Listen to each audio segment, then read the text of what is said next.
It's quiz time! My name is worth 10 points on Scrabble. This is Good Bad English. Let's do this. Mind the gap. Don't worry, although the following questions are based on my 9 most recent episodes, you don't have to have seen them to be able to answer them. The answers can be found by logical deduction. Better still, you'll learn a little from each of those episodes as I explain the answers to the questions. Okay, are you ready for question number 1? Mind the gap. This question is based on an episode I made regarding pet names. Pet names are titles of endearment often used by lovers. And as you can guess, they often get quite cringy. When something is cringy, it is this. Oh really? Oh my god. Anywho, which of the following is the odd one out and why? You can pause if you need time to think. Sugar lips, sugar tits, bae, which stands for before anyone else. And lastly, sweet cheeks. So, what was your answer? I made that one easy for you. There are at least 3 different ways that number 3, bae, is the odd one out. And being cringy isn't one of them because they're all cringy. Sugar lips, sugar tits, and sweet cheeks are all words related to sweetness. Bae, unlike the others, is an acronym. Or is it initialism? The smartasses in the room could have also answered with bae because it's the only one that doesn't begin with an S. Well done you. Well done. Mind the gap.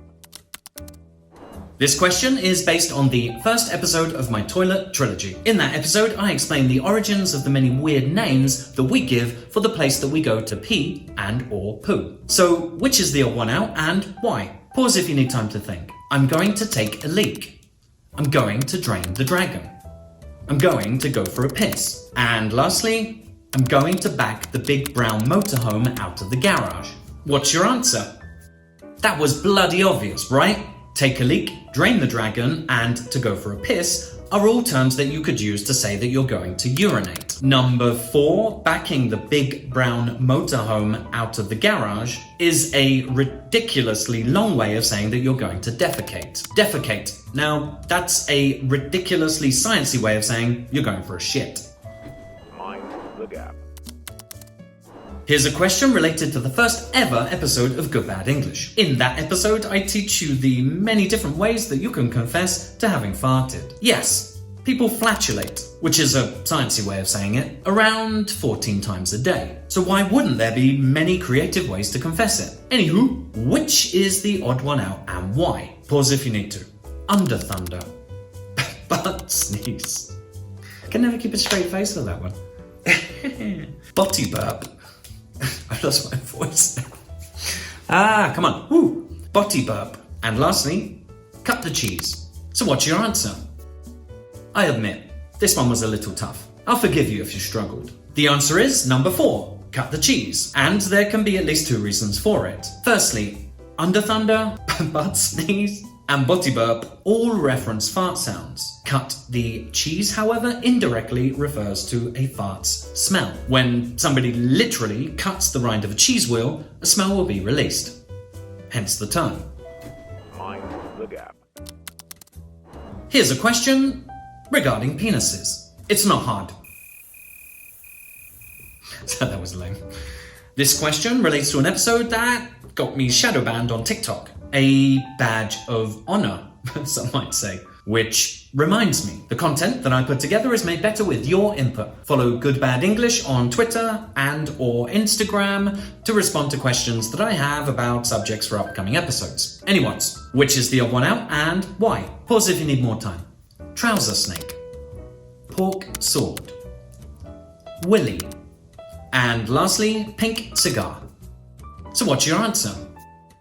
I made that too easy for you. You have at least 2 ways to be correct. Number 3, willy is the only answer that directly refers to a penis. The others are analogous to the penis, meaning that they indirectly refer to it by sharing similarities. The smartasses here, you, could have also answered it this way. Willy is only one word, the others have 2.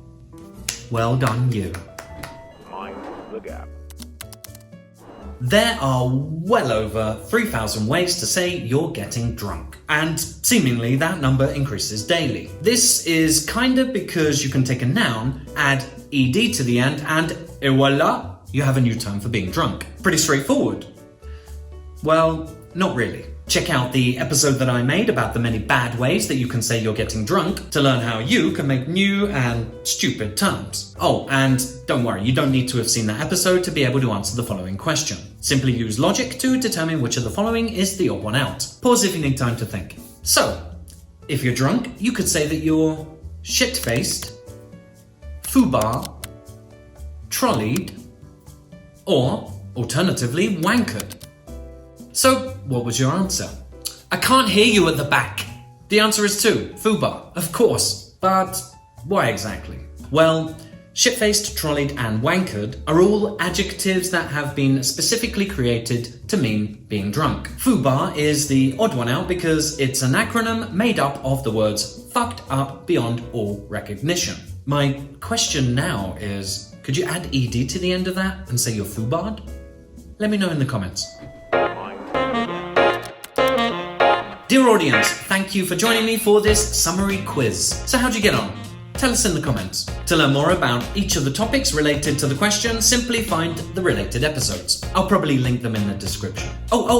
Wait. Before I go, I just want to say a huge thank you to the people that helped me put this shit together. Firstly, Henry, a young Brit buddy who is my all-important sense checker. Henry's amazing. He lets me know what the kids are saying these days, and that's really important to get the right tone for the content. Then there's Matthew, a less younger Brit. He's a former English teacher, and he always corrects me for my bad English. Cheers, chaps. Appreciate the help. If you would like to help me, then simply follow Good Bad English on Instagram and or Twitter to give your input before I put this shit together. That's all for now. Thank you for joining me. See you in the next one.